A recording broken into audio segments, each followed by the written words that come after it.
Bien, vamos a ver la parte de defectos del sistema de conducción. Es decir, vamos a ver las alteraciones en el ritmo en el corazón. Para ver esto vamos a recordar un poco de anatomía básica, ¿ya? Primero hay que recordar que el corazón es un músculo que tiene una capacidad de autoexcitarse y generar un impulso que va a ser transmitido a través de las fibras que son autoexcitables y pueden contraerse por sí mismas. Este sistema tiene una regulación y esto va a hacer que haya una contracción de manera sincrónica y coordinada y permita que de esta manera se pueda movilizar la sangre de una cavidad a otra. Este sistema especializado de fibras están ubicadas en las paredes de del músculo cardíaco y parte con un grupo de fibras especializadas que se llaman el nodo sinoauricular o SA, o también es llamado el marcapaso del corazón. De este nodo parten una serie de ramas que van a diseminar el impulso a través de las aurículas, ya que son los tractos internodales, y pasan hasta la otra aurícula, y estos tractos van a terminar en otro segundo grupo de fibras especializadas que se llama el nódulo auriculoventricular, que precisamente está ubicado en la unión de la aurícula con el ventrículo. En este nodo genera un retraso en el impulso de tal manera que permite que la aurícula se llene y existe un retraso para dar espacio, se contraiga y existe un retraso para dar espacio a que se llenen los ventrículos. Del nodo auriculoventricular pasan, salen otro grupo de fibras especializadas que van a diseminar el impulso a lo largo de el músculo ventricular, que se llaman las fibras o las ramas del haz de His. El haz de His tiene dos ramas, una derecha e izquierda, y a través de ellos se van a ramificar más fibras más pequeñas a lo largo de todo el músculo, que se llaman las fibras de Purkinje. Entonces, de esta manera, tenemos todo un sistema que permite que primero se contraigan las aurículas, contenido, y de ahí se contraigan los ventrículos. Y esto se hace automáticamente y en forma continua y constante. Entonces, a ver si se puede ver, vamos a ver este video.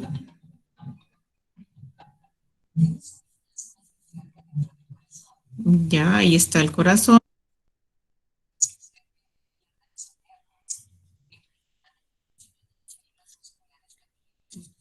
Nuevamente las células especializadas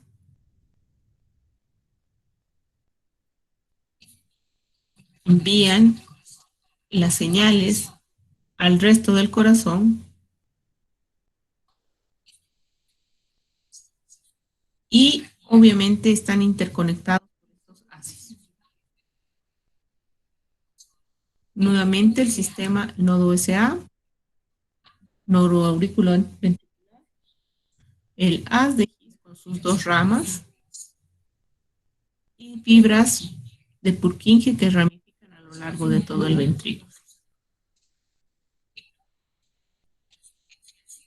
Empieza en el nódulo SA, se contraen primero las aurículas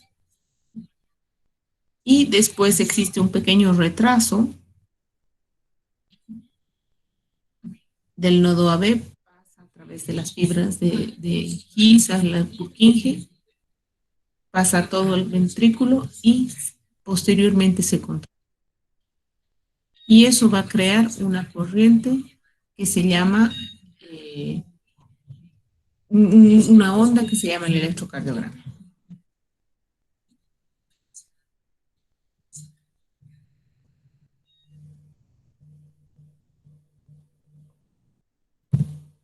Bien, el electrocardiograma permite graficar estos ciclos cardíacos, esta contracción auricular, el paso del impulso y la contracción ventricular. y está formada por las siguientes ondas básicas: la onda P, el complejo QRS y la onda T. Cada onda representa un ciclo en la contracción cardíaca, un ciclo. Estas tres onditas es un ciclo. Normalmente cada ciclo en el fondo es un latido y normalmente el corazón late alrededor de 60 latidos por minuto hasta 100. Entonces, la onda P, que es la primera onda hacia arriba, representa la despolarización auricular. El complejo QRS representa la despolarización ventricular y la onda T, que es igual a una onda hacia arriba, representa la repolarización o la recuperación de los ventrículos. Aquí nuevamente lo vamos a ver. La onda P hacia arriba representa la despolarización auricular. Existe un pequeño intervalo entre la onda P y el complejo QRS, que se llama el intervalo PQ o PR si quieren, y este pequeño intervalo representa la contracción auricular verdadera, ¿ya? La P solamente es la despolarización. Entonces, el segmento PR o PQ, si quieren, porque Q es negativa, representa toda la actividad auricular. De ahí se llama complejo, porque no es una sola ondita, son tres: la Q, la R y la S, representa la despolarización ventricular. Es decir, el impulso pasa a través de todo el ventrículo. Y después viene un segmento que se llama segmento ST. Ese segmento ST representa la contracción ventricular. Entonces, todo el ciclo ventricular es la onda desde Q hasta T, ¿ya? QT. Por último está la onda T, que representa la repolarización ventricular. Repolarización ventricular. En ocasiones a veces aparece una onda también hacia arriba, positiva, pequeñita, que se llama la onda U, que representa la repolarización auricular, para que nuevamente inicie un ciclo. Cuando el ritmo cardíaco tiene esta organización, primero la onda P, luego el complejo QRS y la T, a esto se llama ritmo sinusal, es decir, está siguiendo el ciclo del marcapaso cardíaco.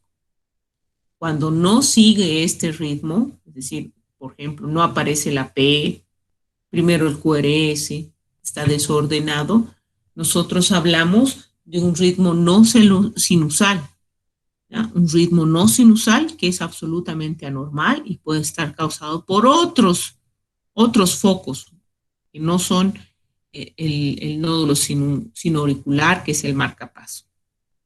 Cualquier alteración en la estructura de este complejo o en la frecuencia del número de complejos se conoce como arritmia. La arritmia es una irregularidad en el ritmo del corazón y es la causante de producir cambios en las dinámicas circulatorias.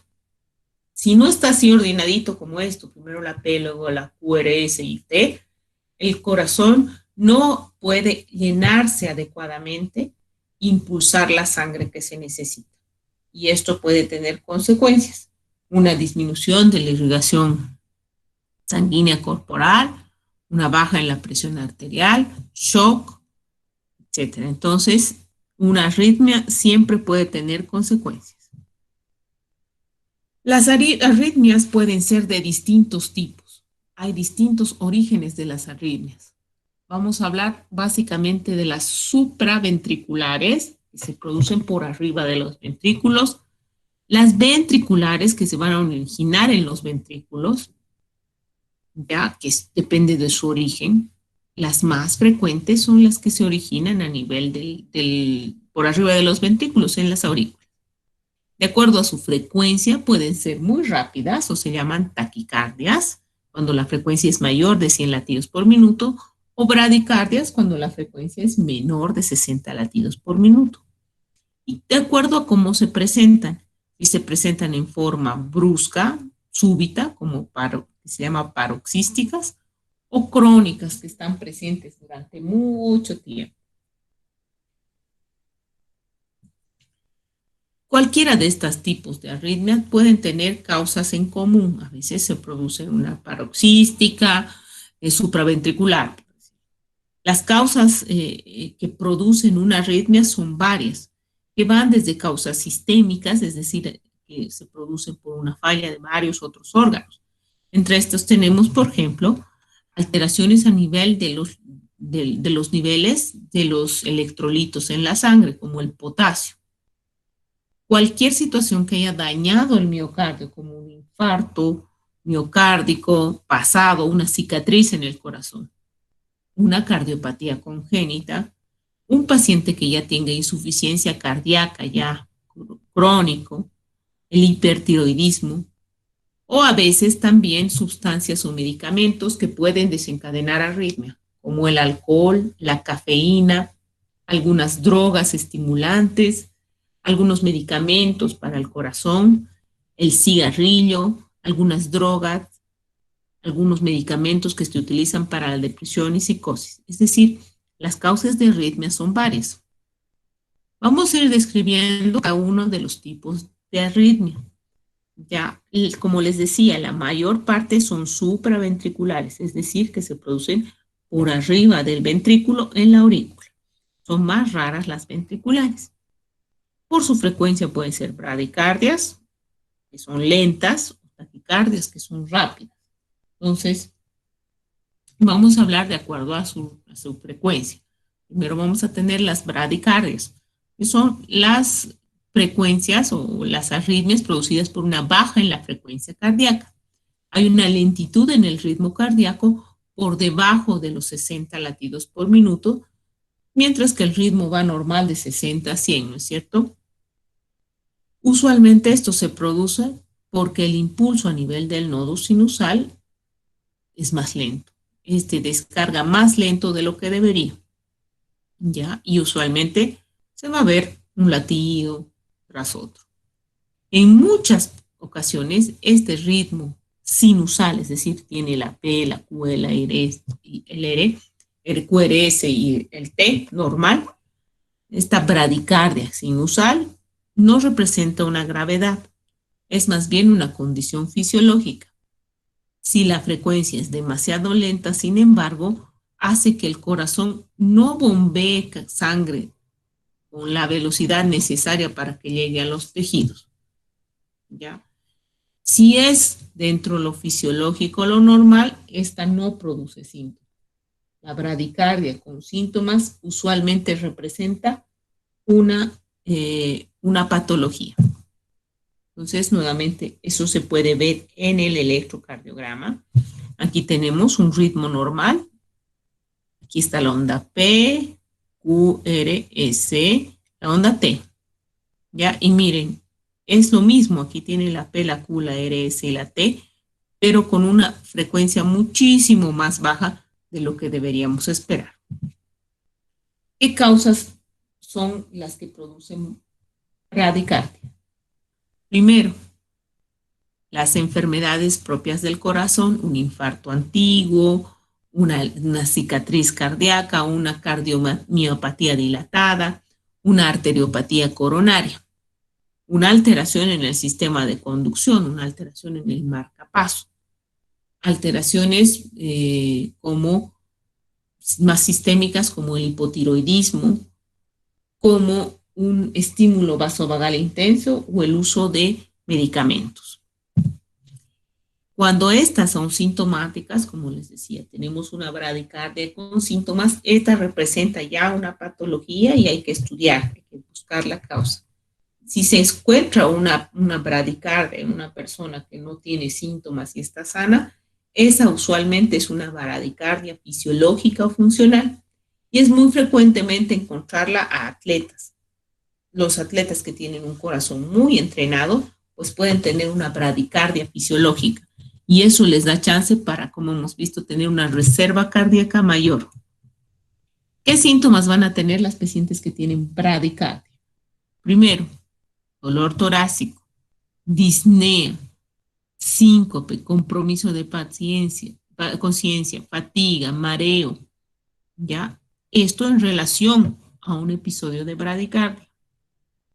Y como signos vamos a tener una baja la presión arterial, hipotensión, congestión pulmonar, un ritmo ventricular frecuente, o sea, es decir, que se pierde la onda P. La bradicardia usualmente va a requerir un tratamiento y una evaluación completa.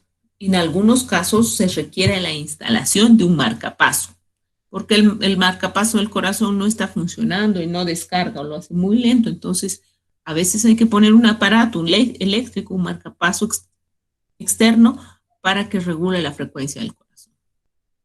En el otro extremo está la arritmia, pero por taquicardia o taquiarritmia, en el cual la frecuencia cardíaca es mucho más rápido de lo que debería. Este es un ritmo normal, igual, y aquí vean una taquicardia. Mantiene de alguna manera la onda PQRS, pero como es tan rápida, no da tiempo a que la aurícula se contraiga por completo y por eso aparecen estas ondas muy altas. Hablamos de taquicardia cuando es un ritmo superior a 100 latidos por minuto. ¿Qué causan las taquicardias? En ocasiones, la taquicardia puede ser una respuesta normal. De hecho, cualquiera de nosotros, si hace alguna actividad física, va a aumentar su frecuencia cardíaca y obviamente va a aumentar su frecuencia de latidos. Eso es absolutamente normal. Pero obviamente no hay síntomas y eso dura un tiempo y vuelve a su estado basal cuando la persona está en reposo. Puede aumentar también la frecuencia cardíaca cuando la persona consume algunos estimulantes, como el café, el té, el tabaco, ¿ya? O algunos fármacos, como fármacos derivados de las catecolaminas. La ansiedad también aumenta la frecuencia cardíaca. La adrenalina, la noradrenalina, el uso de drogas, la cocaína. Causas ya más severas están las relacionadas con patología del corazón, un infarto agudo del miocardio, un tromboembolismo pulmonar también pueden producir taquicardia. Otras situaciones sistémicas son la anemia, la hipovolemia, el aumento de la hormona tiroidea, la hipoxia, la hipotensión y el shock. Entonces, la taquicardia está más frecuentemente asociada a una patología.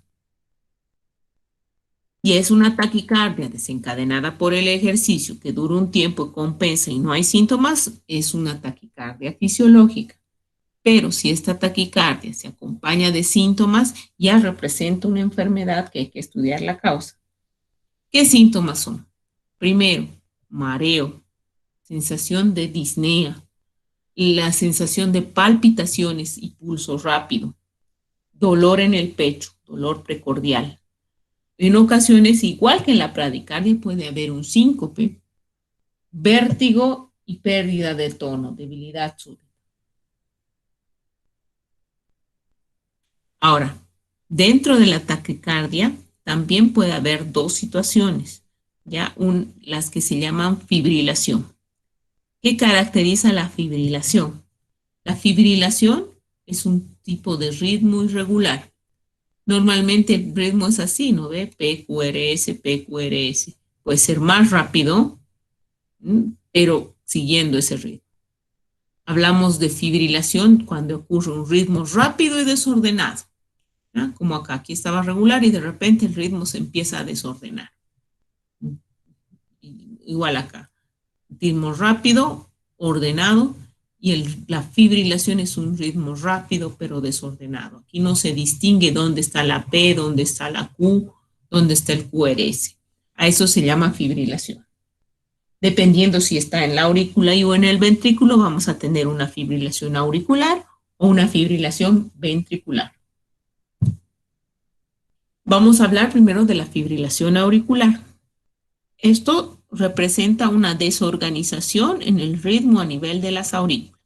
En este caso, el nodo sinoauricular pierde pierde el control y aparecen una serie de otros frentes, las áreas de la aurícula, que igual van a descargar y van a generar excitación en la aurícula, lo cual genera que ésta no se contraiga en conjunto, sino haga como si fueran varias serpientes dentro de la aurícula y que se contraiga de manera serpenteante. Por eso se llama así. ¿Ya? Y el ritmo que vamos a ver, lo normal es que hay una P de la despolarización QRS. Aquí vamos a ver que la P desaparece y puede haber un montón de ondas subsiguientes. Aparece el Q, pero un montón de ondas subsiguientes. Esto va a generar que evidentemente no hay un paso adecuado de la sangre. La sangre de las aurículas no pasa de manera adecuada y se estanca en las aurículas. Esta sangre estancada, ustedes saben que cualquier sangre estancada puede generar la formación de coágulos dentro de las aurículas que cuando pase la sangre a los ventrículos también pasan los coágulos y estos coágulos, dependiendo del tamaño, van a ser distribuidos después al resto del cuerpo y el lugar donde primero van a ser distribuidos es el cerebro, porque es la primera parte, la mayor flujo de sangre que va al cerebro.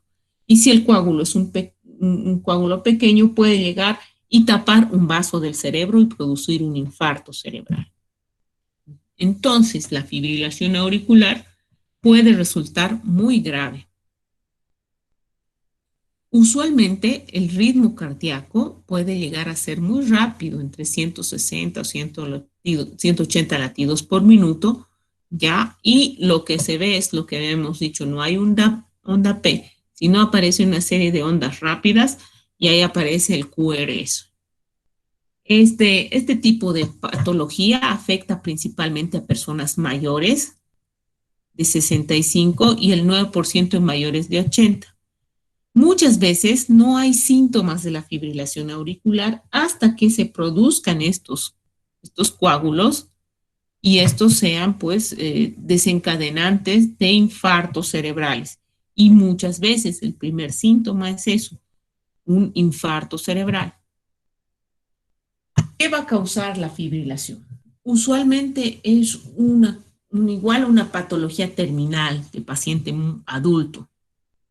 Dentro de las causas que pueden ser de origen del corazón, cardíacas mismas, están un infarto, un infarto agudo del miocardio anterior, una valvulopatía, una hipertensión arterial, una hipertrofia ventricular, una cardiopatía congénita, una miocardiopatía, es decir, cualquier situación que ha hecho que el corazón, pues sus fibras se degeneren y pueden desencadenar múltiples focos.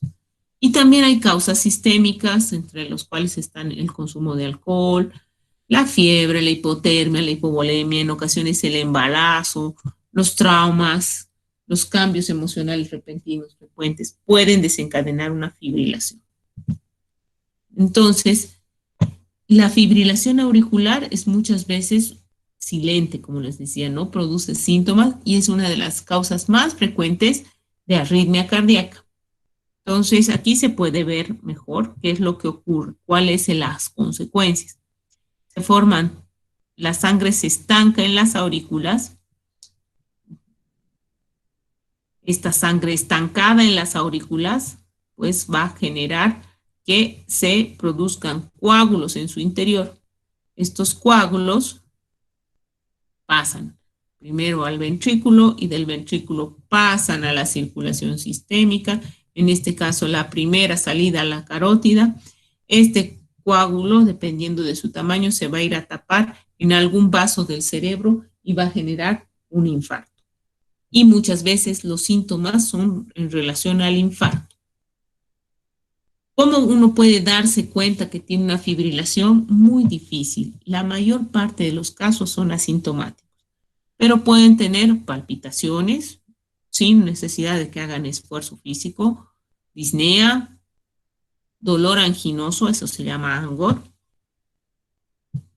un síncope y por supuesto un accidente cerebrovascular establecido por un coágulo, por un émbolo. Y que, pues si le hacen un electrocardiograma, se va a ver que hay una fibrilación. Entonces, como este es un proceso más degenerativo, es importante su prevención. Y si hay pacientes que ya tienen riesgo, es importante evitar con otros factores como sobrepeso, el abuso de alcohol, los trastornos del sueño, las enfermedades pulmonares. Es decir, se tienen que controlar esas patologías asociadas. La fibrilación auricular usualmente requiere tratamientos con anticoagulantes para que eviten la formación de coágulos y el paciente, como les digo, en la mayor parte de los casos está asintomático. La otra situación es la fibrilación ventricular. En este caso, como acá ven, ritmo ventricular normal y de ahí aparece un ritmo desordenado, caótico. Aquí no hay nada, no hay PRS, no hay nada, solo hay onda. Es lo mismo, es una activación rápida, desorganizada de los ventrículos y esto es debido a que hay múltiples focos a nivel ventricular que hacen que se autoexciten y generen un impulso y el corazón no se contrae en conjunto, sobre todo los ventrículos, y generan igualmente como si fuera un ritmo irregular, fibrilar. Si los ventrículos no impulsan la sangre, esta sangre queda estancada acá, pues no hay sangre para la circulación sistémica. Y eso es igual a que el corazón se paró. La fibrilación ventricular es igual a un paro cardíaco. Y esto requiere una atención inmediata, porque si no, el paciente se muere. Un corazón que no impulsa la sangre, que solamente se contrae ahí mismo, sin hacer una contracción al unísono y que impulse la sangre, pues esa sangre se queda en el corazón y no se mueve y no hay sangre en los tejidos y eso es igual a paro y eso es igual a muerte. Entonces es en estos casos que la única manera de restablecer el ritmo es usando un desfibrilador. Es un aparato que da una descarga eléctrica potente y hace que los focos que es de disparo, que eran varios en el ventrículo, como que se ordenen y le dan y permite que el nodo auriculoventricular nuevamente genere un ritmo regular y una contracción al unísono. ¿Ya? Esto debe hacerse precozmente porque recordemos que los tejidos no pueden estar sin oxígeno y principalmente el cerebro no tolera más de 5 minutos sin oxígeno. La fibrilación ventricular no da síntomas previamente, es decir, no es que, ay, estoy fibrilando a nivel ventricular, no. Usualmente esto se produce de manera súbita, antes de que el paciente pueda caer en parada cardíaca. A veces, sin embargo, puede sentir palpitaciones, mareos y se desmaya. Una de las principales causas de muerte súbita en los atletas es precisamente la fibrilación ventricular súbita. Y esto es debido a que este corazón, si bien es un corazón preparado, ha sido sometido a una sobrecarga, un esfuerzo extraordinario, y esto genera una sobreexcitación de las células musculares, de las células cardíacas del músculo, y esto genera que estas generen fibrilación. Y esto pues produce la parada cardíaca.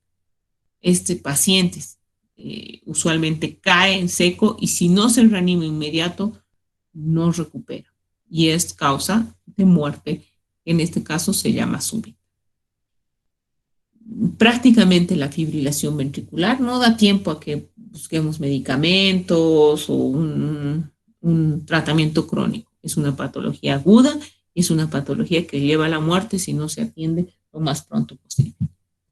Bien.